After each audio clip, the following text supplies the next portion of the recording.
शाम तक बहुत ढूंढने के बाद मम्मा चिड़िया को अपनी बेटी के लिए भोजन मिल ही जाता है।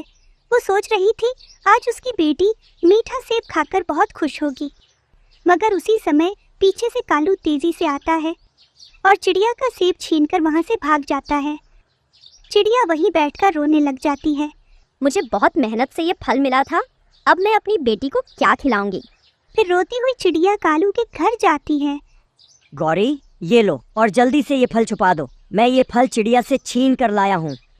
फिर गौरी उस फल को घोंसले के नीचे छुपा देती है। तभी दरवाजे पर चिड़िया भी आ जाती है। गौरी बहन बाहर आओ, तुम्हारा पति मेरा भोजन छीन कर लाया है, मुझे मेरा भोजन वापस करो। तभी गौरी घर से बाहर आ जाती है। चिड़िया थोड़ी शर्म करो, मेरा पति तो सुबह से घर में सोया हुआ है। इतना बड़ा झूठ, मैंने खुद अपनी आंखों से देखा है, तुम्हारा पति कालू ही मेरा फल छीन कर भागा है। चिड़िया अगर तुम्हें भरोसा नहीं है तो घर के अंदर आकर देख लो। तुम दोनों ने मेरे साथ अच्छा नहीं किया, भगवान तुम्हें इसकी सजा जरूर देंगे। फिर चिड़िया रोती हुई वहाँ से चली जाती है। कालू जी, मैंने उस छोटी सी चिड़िया को झूठ बोलकर भगा दिया, बेचारी चिड़िया।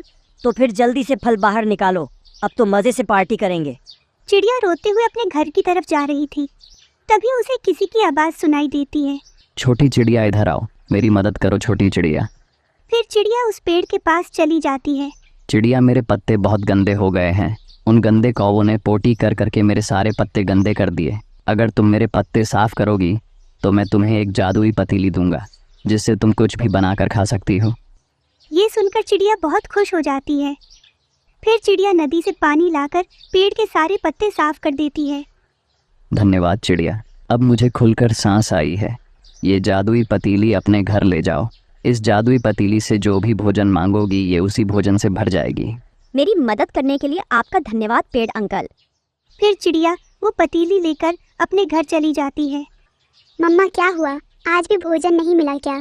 मिला था बेटी, मगर वो दुष्ट कालू छीन कर ले गया। मगर आप चिंता ना करो, ऊपर वाले ने हमें ये जादुई पतीली दी है, अब देखना इस जादुई पतीली का कमाल। फिर चिड़िया जादुई पतीली से बोलती है, मेरी जादुई पतीली मुझे और मेरी बेटी को स्वादिष्ट खीर बना कर दो। फिर देखते ही देखते खाली पतीली खीर से भर जाती है। फिर चिड़िया और उसकी बेटी मजे से खीर खाते हैं और फिर चैन से सो जाते हैं। दूसरे दिन चिड़िया तोते के पास जाती है। तोते भैया, आज आपकी दावत है, शाम को मेरे घर आ जाना। चिड़िया बहन, आपने दावत में क्या बनाया है? तोते भैया, सभी को अपना मनपसंद भोजन खाने को मिलेगा। फिर चिड़िया कबूतर के पास जाती है।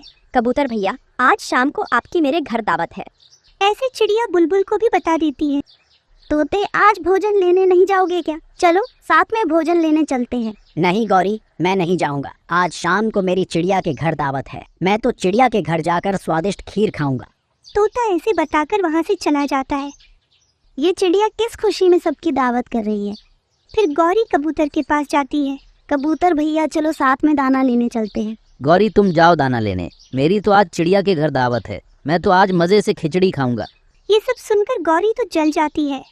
वो भागती हुई अपने घर जाती है। कालू जी, उस छोटी चिड़िया ने सबकी दावत की है, बस हम लोगों की नहीं की। तो क्या हुआ गौरी, हम लोग बिन बुलाए मेहमान बनकर चले जाएंगे। फिर शाम हो जाती है। कबूतर भी चिड़िया के घर पहुंच जाता है। कुछ देर बाद तोता भी आ जाता है। कबूतर भैया, जल्दी बताओ क्या खाओगे, और बुलबुल बहन आप भी बताओ क्या खाओगी। चिड़िया बहन, मैं तो खिचड़ी खाऊंगा। फिर चिड़िया अपनी पतीली से बोलती है, मेरी जादुई पतीली कबूतर भैया के लिए खिचड़ी दो। देखते ही देखते पतीली खिचड़ी से भर जाती है। कालू और गौरी अपने घर से निकलते हैं, मगर वो नहीं जानते थे कि चिड़िया ने अंदर से दरवाजे की कुंडी लगा रखी है। कालू जी, दरवाजा तो अंदर से बंद है। चिड़िया बहन, दरवाजा खोलो, हम लोगों को भी दावत में शामिल कर लो। दुष्ट कालू, भाग जाओ यहाँ से, तुम मेरा फल छीन कर भागे थे ना, अब तुम्हें कुछ नहीं मिलेगा। फिर गौरी और कालू बाहर बैठकर सभी को मजे से दावत खाते हुए देखकर रोए जा रहे थे और सोच रहे थे अगर उस दिन चिड़िया का फल ना छीनते तो आज वो भी मजे से दावत खा रहे होते। प्यारे दोस्तों, अगर कहानी अच्छी लगी तो इस कहानी को लाइक और दोस्तों को शेयर करना बिल्कुल मत भूलना। कालू और गौरी के पड़ोस में तोता और तोती रहते थे। तोता और तोती में बहुत प्यार था, जबकि कालू और गौरी हर समय आपस में लड़ते ही रहते थे। इसलिए गौरी तोते और तोती से बहुत जलती थी। गौरी हर समय तोती के कान भरती रहती थी, जिससे उनमें भी आपस में लड़ाई हो। हरियाली बहन, मेरा पति तो मेरे लिए रोज मीठे फल लेकर आता है, और तुम्हारा पति तुम्हारे खाने के लिए क्या लाता है? क्या बताऊं गौरी बहन, मेरा मिट्ठू कई दिनों से बस एक दाना चने का ही लेकर आता है। हरियाली बहन, इसका मतलब मेरा शक सही हुआ। तेरा पति सारा दिन झरने पर बैठकर तोतियों से बातें करता रहता है, और जब शाम होती है तो जल्दी में एक चने का दाना लेकर आ जाता है। क्या सच में मेरा मिट्ठू मेरे साथ ऐसा करता है? हरियाली बहन, मुझे झूठ बोलकर क्या मिलेगा? तुम भी उसको मीठे फल लाने के लिए बोलकर देखो। गौरी ऐसे तोती के कान भरकर वहाँ से चली जाती है। सुबह से ढूंढ रहा हूँ मगर आज भी कोई मीठा फल नहीं मिला। लगता है आज भी अपनी पत्नी के लिए चने का दाना लेकर जाना पड़ेगा। फिर तोता चने का दाना लेकर घर चला जाता है। आज फिर से चने का दाना ले जाओ इसे, आज मैं चने का दाना नहीं खाऊंगी। हरियाली, मैं बहुत थका हुआ हूँ। मैं सुबह से निकला हूँ और शाम को घर आया हूँ, और मेरे घर आते ही तुमने उल्टी सीधी बातें शुरू कर दी। मुझे अमरूद खाना है, मैं भूखी रह लूंगी मगर खाऊंगी तो अमरूद। जंगल में सर्दी की वजह से सारे पेड़ सूख गए हैं। अब बाहर आएगी तभी पेड़ों पर अमरूद आएंगे। मुझे सब पता है, आप झरने पर जाकर पूरा दिन क्या काम करते हो। हरियाली, अब सो जाओ, अगर मुझे गुस्सा आ गया तो बात और बढ़ जाएगी। फिर मिट्ठू बात को वहीं खत्म करता है और सो जाता है। अगले दिन तोता अपनी पत्नी को खुश करने के लिए दूसरे जंगल की तरफ चला जाता है। वहाँ उसे एक अमरूद का पेड़ मिलता है जिस पर एक अमरूद लगा हुआ था। फिर तोता वो अमरूद लेकर घर लौट आता है। हरियाली तोती घर के बाहर ही बैठी हुई थी। लो हरियाली, मैं तुम्हारे लिए अमरूद ले आया। इसका मतलब गौरी ने सही बोला था, मैंने कल ही अमरूद का बोला और तुम आज अमरूद ले आए। पहले तो चने का दाना ही लाते थे। हद है, अब इस बात पर भी लड़ाई। अब ले आया हूँ तो चुपचाप खा लो। फिर हरियाली तोती अमरूद खा लेती है। गौरी का पति कालू एक नंबर का आवारा और आलसी है, और उन दोनों में हमेशा लड़ाई रहती है। इसलिए वो चाहती है कि हम दोनों में भी लड़ाई हो। फिर तोता ऐसे बोलकर वहाँ से चला जाता है। आज मैं मिट्ठू के पीछे जाकर देखती हूँ, तभी पता चलेगा गौरी झूठ बोल रही थी या सच। फिर हरियाली तोती अपने पति के पीछे चली जाती है। रास्ते में मिट्ठू को चिड़िया मिल जाती है। तोते भैया, क्या आपने अपने लिए भोजन ढूंढ लिया? नहीं चिड़िया बहन, मैं तो कल से बहुत भूखा हूँ। अभी थोड़ी देर पहले एक अमरूद मिला था, वो अभी अपनी पत्नी को देकर आया हूँ, और अब निकला हूँ खुद के लिए भोजन ढूंढने। देखता हूँ आज भी कुछ खाने को मिलता है या नहीं। चिड़िया और तोते की सारी बातें हरियाली छुपकर सुन रही थी। ये सब सुनकर उसकी आंखों में आंसू आ जाते हैं। मिट्ठू भैया, चलो जंगल में दूसरी तरफ किसान का खेत है, वहाँ चलकर देखते हैं कुछ मिलता है कि नहीं। जल्दी चलो, भोजन लाने के बाद मुझे अपने बच्चों को भी देखना है। फिर तोता और चिड़िया वहाँ से चले जाते हैं। मैं बहुत बुरी हूँ जो अपने पति से भोजन के लिए लड़ाई करती हूँ, और एक वो चिड़िया है जिसका पति भी नहीं है, उसको दाना भी लाना पड़ता है और अपने बच्चों की देखभाल भी करनी पड़ती है। फिर जब तोती अपने घर जाती है तो कालू और गौरी की आवाज़ सुनकर वहाँ रुक जाती है। कालू के बच्चे, जाओ और मेरे लिए मीठा फल लेकर आओ। मैं कोई तोता नहीं हूँ जो तुम्हारे पीछे फिरता रहूं। जाओ और खुद ढूंढ कर ले आओ। उस मोटी चोंच वाले तोते से मैं खुद परेशान हूँ। अभी थोड़ी देर पहले एक बड़ा सा अमरूद लेकर भागा जा रहा था। मैंने बोला, इसको खा लो, क्यों इतना बोझ उठाकर ले जा रहे हो? तो बोला, ये अमरूद मैं अपनी पत्नी के लिए लेकर जा रहा हूँ। फिर हरियाली तोती वहाँ से चली जाती है।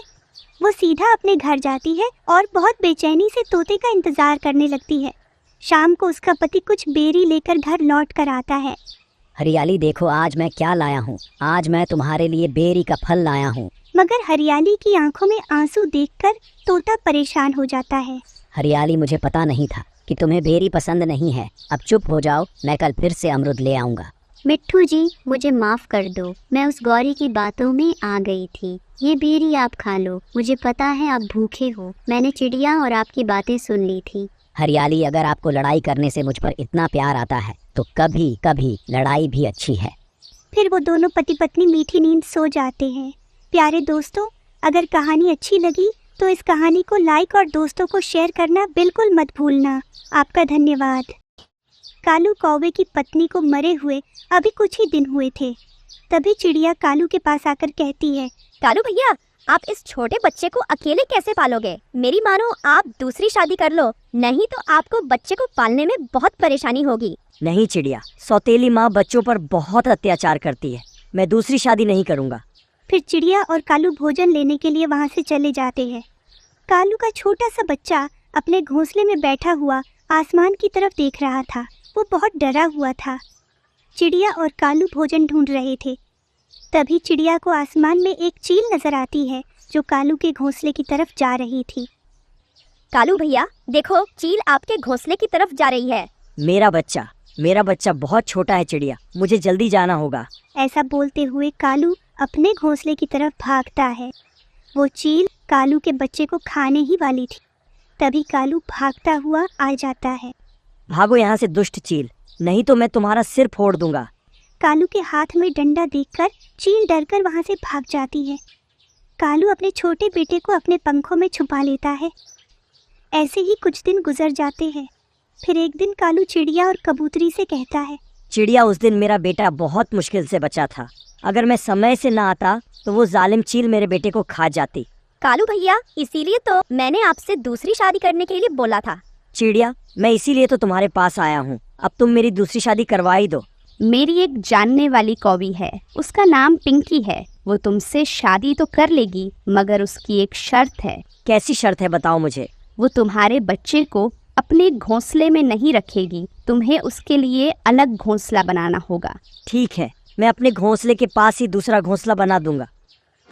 फिर चिड़िया और कबूतरी कालू की दूसरी शादी पिंकी कौवी से कर देती है। सुनो जी, मैं आपके बेटे को भोजन भी दे दिया करूंगी और हमेशा इसका ख्याल भी रखूंगी, मगर तुम इसे समझा दो कि ये मेरे घोंसले में ना आए।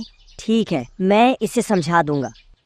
फिर कालू बिना परेशानी के भोजन लेने जाने लगा और उसकी पत्नी पूरे दिन कालू के बेटे के पास बैठी रहती थी। मैं पूरा दिन यहाँ बैठे बैठे बोर हो जाती हूँ। मैं थोड़ा सा कहीं घूम आती हूँ। सुनो छोटे बच्चे, अपने पापा को मत बताना कि मैं घूमने गई थी। मगर मम्मा, मुझे चील खा गई तो पापा को पता चल जाएगा। मैं अभी थोड़ी देर में आ जाऊंगी। फिर पिंकी घूमने चली जाती है। वो सारा दिन इधर उधर घूमती। वो कभी बुलबुल के पास जाती तो कभी झरने के पास जाती और जैसे ही शाम होती तो अपने घोंसले में वापस चली जाती। पिंकी, तुमने मेरे बेटे का ध्यान अच्छे से रखा था ना? पूछ ले अपने बेटे से। मैं पूरा दिन डंडा लेकर इसके पास ही बैठी रहती हूँ। लो, ये दाना तुम खा लो और ये दाना जग्गू खा लेगा। दूसरे दिन पिंकी फिर से ऐसा ही करती है। जैसे ही कालू दाना लेने चला जाता है, वो घोंसले से घूमने के लिए निकल जाती है। जग्गू को अच्छे से उड़ना नहीं आता था, मगर वो उड़ने की कोशिश करता है।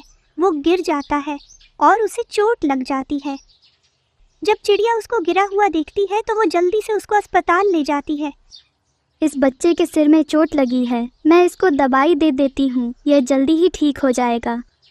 कालू भैया, आपके जग्गू को चोट लग गई है। चिड़िया अभी उसे बुलबुल डॉक्टर के पास लेकर गई है। मेरे जग्गू को चोट कैसे लग गई? फिर कालू जल्दी से भागता है। वो बुलबुल डॉक्टर के पास जाता है। कालू भैया, आप चिंता न करें। डॉक्टर ने बोला जग्गू अब ठीक है, लेकिन तुम्हारी दूसरी पत्नी पिंकी कहाँ थी? पापा, जब भी आप दाना लेने जाते हैं तो पिंकी मम्मा घूमने निकल जाती है। वो मेरा ख्याल भी नहीं रखती और मुझे बहुत डांटती भी है। उसे तो मैं अब देखता हूँ, आने दो उसको घर। शाम को कालू जब जग्गू के साथ घोंसले में बैठा हुआ था, तब पिंकी आवारा घूम फिर कर आ जाती है। कालू, क्या हुआ? तुम आज इतनी जल्दी क्यों आ गए? और जग्गू, तुम्हारे सिर पर क्या हुआ है? मुझे सब पता चल गया है। अब तुम जाओ यहाँ से। अगर मुझे खुद जग्गू का ध्यान रखना है तो मैं तुम्हारे लिए दाना क्यों ढूंढ कर लाऊं? तुम अपनी इन हरकतों से कभी माँ नहीं बन सकती। फिर पिंकी को अपनी गलती का एहसास होता है और वो कालू से माफ़ी मांगती है। फिर वो हमेशा जग्गू का ध्यान रखती है और उसे अपने साथ घोंसले में लिटाती है। प्यारे दोस्तों, अगर कहानी अच्छी लगी तो कहानी को लाइक और चैनल को सब्सक्राइब करना बिल्कुल मत भूलना। आपका धन्यवाद।